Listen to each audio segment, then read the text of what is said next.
Dad-perfect events. Beverly's family locked my son in the freezing shed during a blizzard.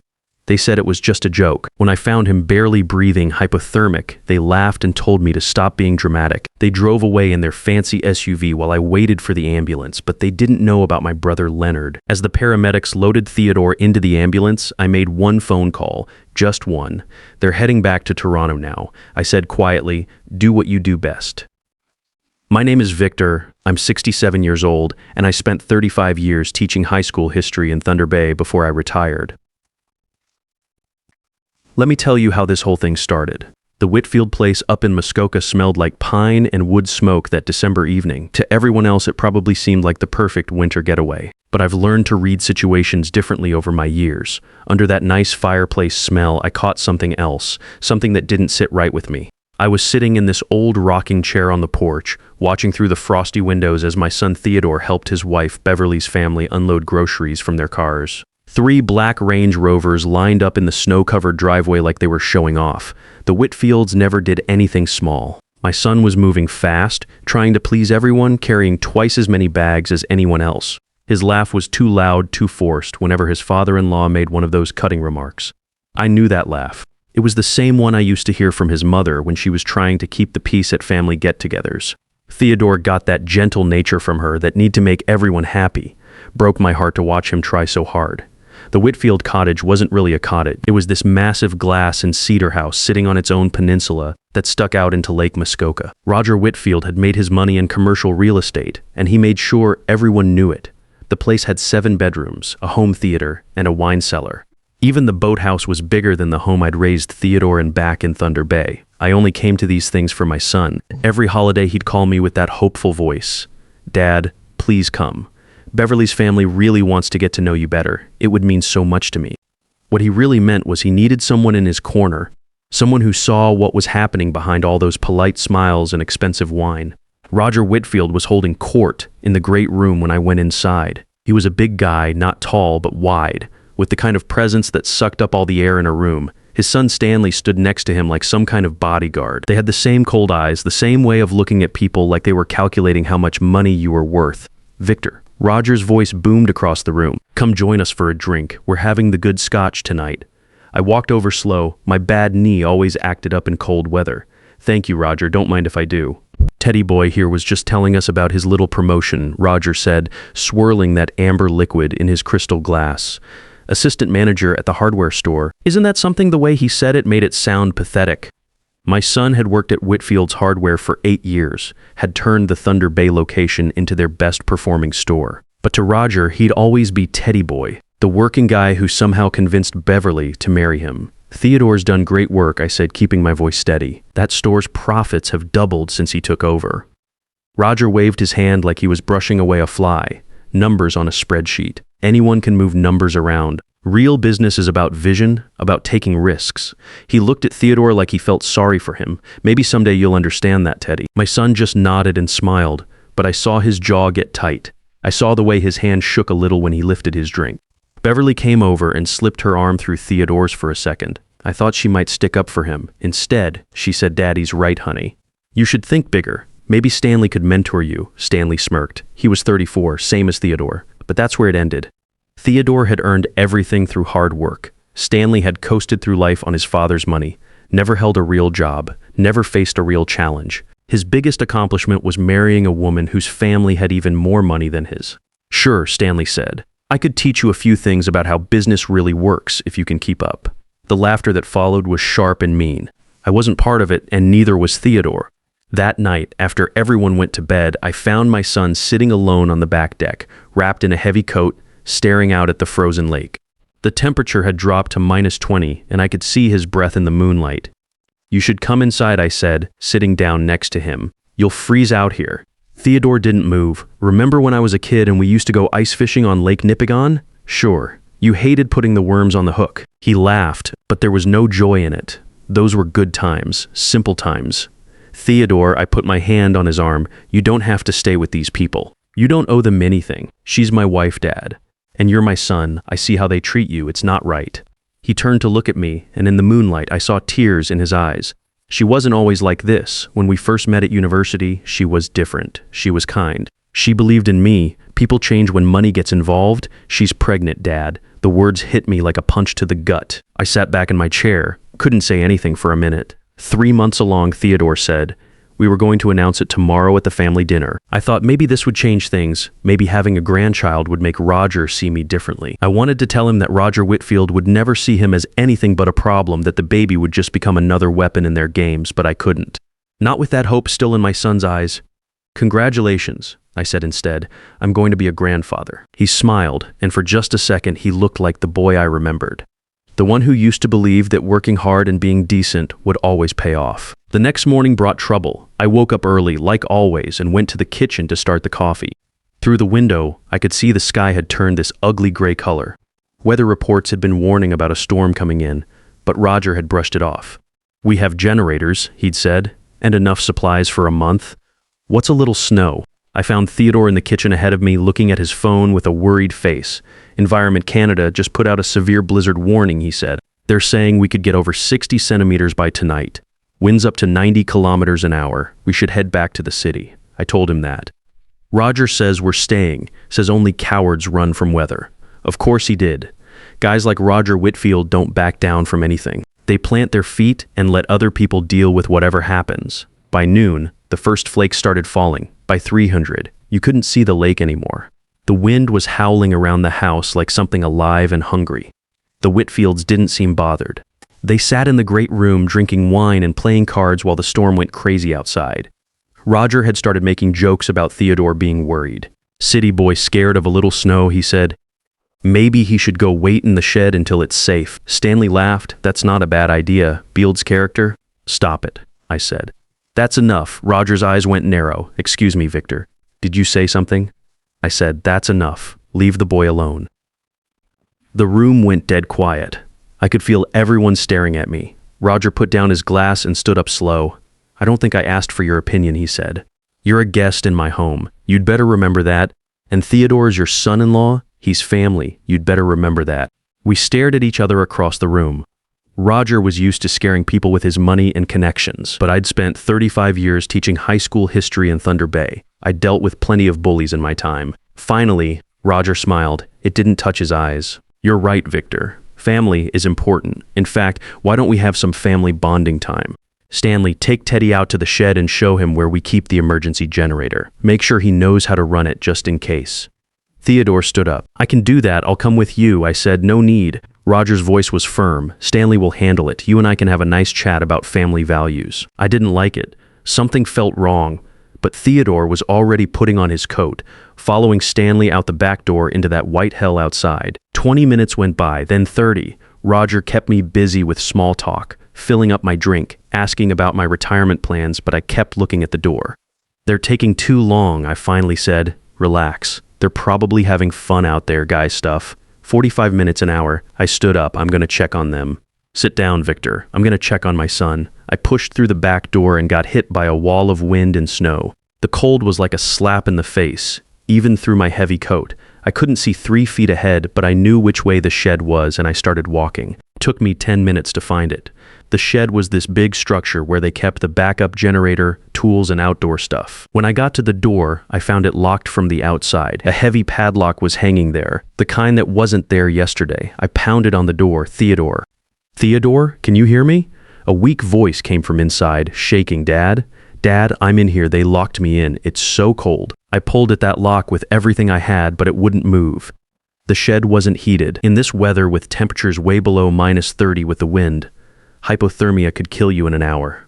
Hold on, son. I'm getting you out. I fought my way back to the house, the wind trying to knock me down every step. When I burst through the door, covered in snow, Roger and Stanley were sitting calm by the fire. Beverly was there too, with this blank look on her face. Where's the key? I demanded. Roger raised an eyebrow. Key to what? Don't mess with me. My son is locked in that shed. He's freezing. Give me the key. Stanley laughed. It's just a joke, old man. He'll be fine. A little cold builds character. He could die out there. Drama queen, Roger said.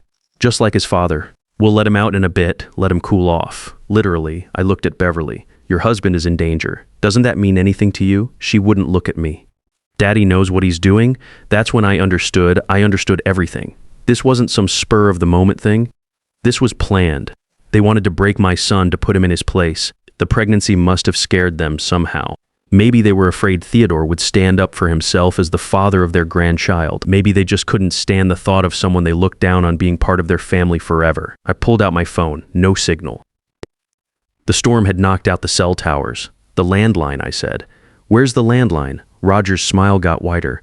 Disconnected it yesterday. Didn't want any interruptions during our family time. I didn't waste any more words. I went to the garage, found a pair of bolt cutters, and fought my way back through the storm to the shed. When I finally got the door open, I found Theodore curled up in a corner, barely awake. His lips were blue. His breathing was slow and shallow. I pulled off my coat and wrapped it around him. Then I half carried, half dragged him back to the house. The Whitfields just watched as I laid him on the couch by the fire.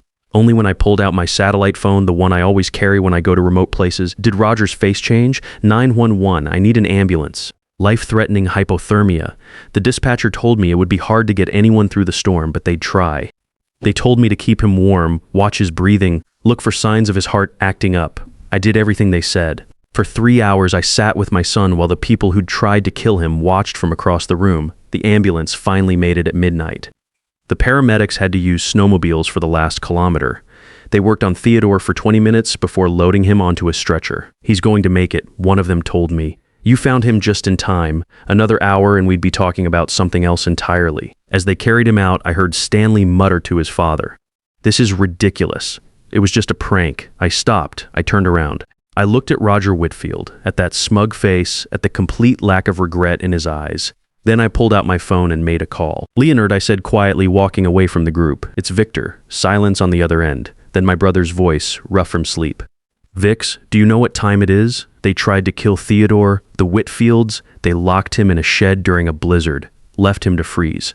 More silence. I could hear Leonard breathing, could almost hear his brain working. Where are they now? Heading back to Toronto once the road's clear. I understand. Do what you do best. I hung up and got in the ambulance with my son. I hadn't talked to my brother in 3 years. Not since he'd retired from his job as an insurance investigator under circumstances that were never fully explained.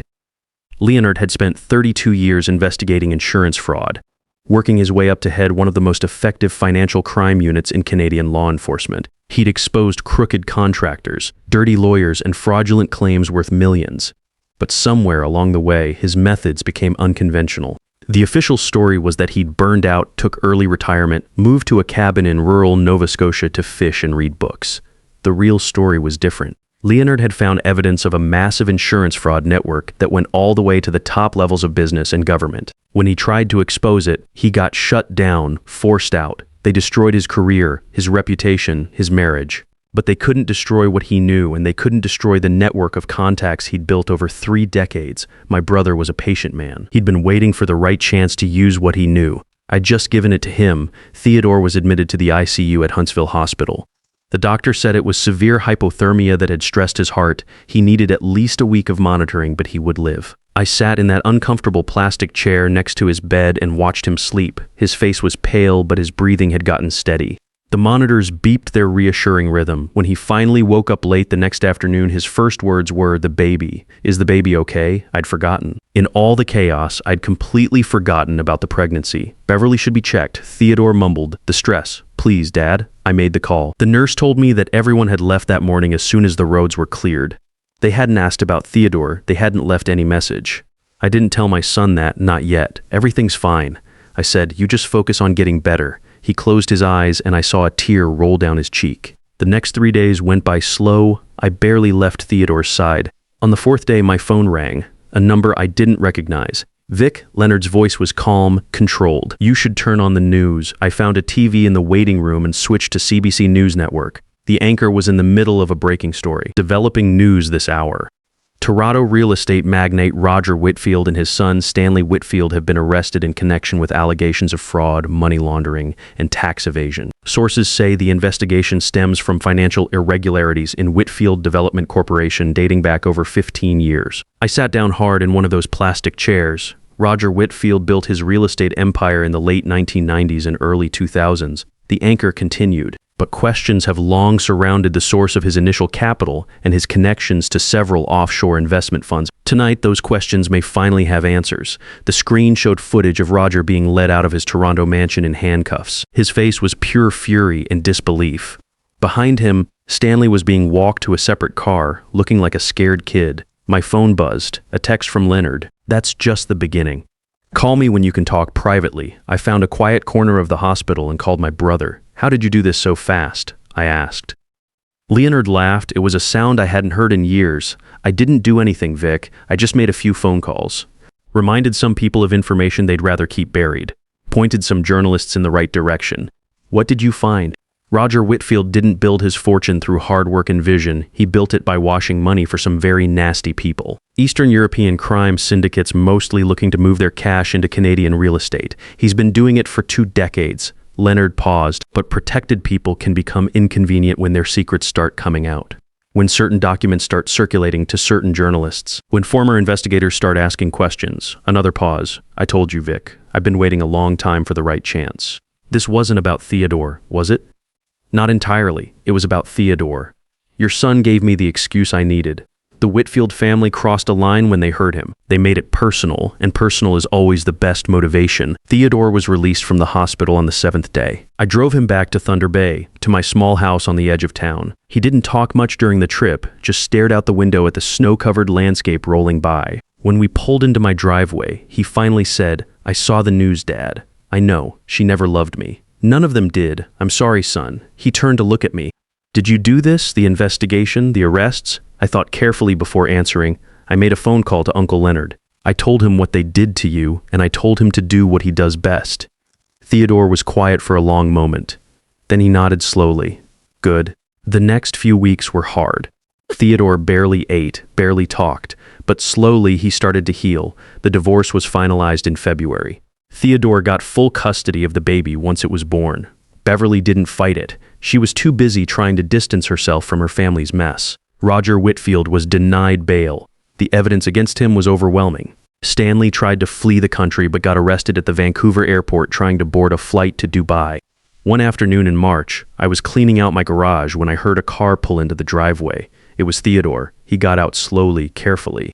Beverly had given birth 2 weeks earlier, and Theodore had been in Toronto for the custody transfer. In his arms was a small bundle wrapped in a yellow blanket. Dad, he said, I'd like you to meet your granddaughter, Carol. I walked over and looked down at the tiny face. She had Theodore's eyes, kind eyes, gentle eyes.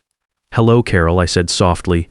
Welcome to the family. 6 months later, I stood on the shore of Lake Nipigon, holding my granddaughter in my arms. Theodore was setting up our fishing equipment nearby. You know, Carol, I said softly, your father used to hate fishing when he was young. Couldn't stand putting worms on the hooks. I heard that, Theodore called. And for the record, I still don't like the worm part. I laughed. Some things never change.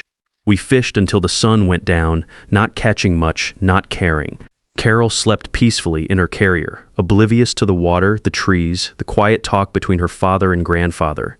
This was my life now. Not the one I'd planned, not the one I'd expected, but a good life nonetheless. A life of small moments and quiet love. A life where the people who hurt my family had been brought to account. Where my son was healing. Where my granddaughter would grow up knowing she was loved. Justice isn't about getting even. It's about putting things back the way they should be. About reminding powerful people that they're not above consequences, no matter how much money they have or how many connections they think they've bought.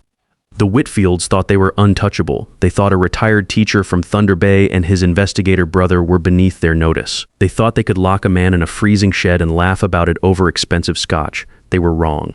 Roger Whitfield would spend the rest of his life in prison. The investigation had expanded beyond anything any of us had expected. His cooperation with Eastern European money launderers had opened up connections to organized crime, corruption in provincial government, and financial fraud across multiple countries. The investigation was now being handled by joint Canadian-American task forces. Stanley would be eligible for parole in 15 years. The family's assets had been seized, their name destroyed. Vanessa had tried to reach out to Theodore once a few months after the divorce. She wanted to discuss co-parenting arrangements. Theodore had declined. The custody agreement was clear, and he had no interest in exposing Carol to someone who had stood by while her father nearly froze to death. On the drive home from Lake Nipigon, Theodore asked, "Have you talked to Uncle Leonard lately? Last week. He's doing well. Says the fishing in Nova Scotia isn't as good as Lake Nipigon, but he's managing." Is he ever going to come visit? Maybe when things settle down completely. There are still a lot of trials pending. We drove in silence for a while. Carol stirred in her car seat, making small sounds. I think I understand now, Theodore said. Why you always told me that character matters more than success. Why you never let me take shortcuts even when other kids' parents did. Your mother and I wanted you to be a good man. Not necessarily a successful man, just a good one. I hope I can do the same for Carol, you will.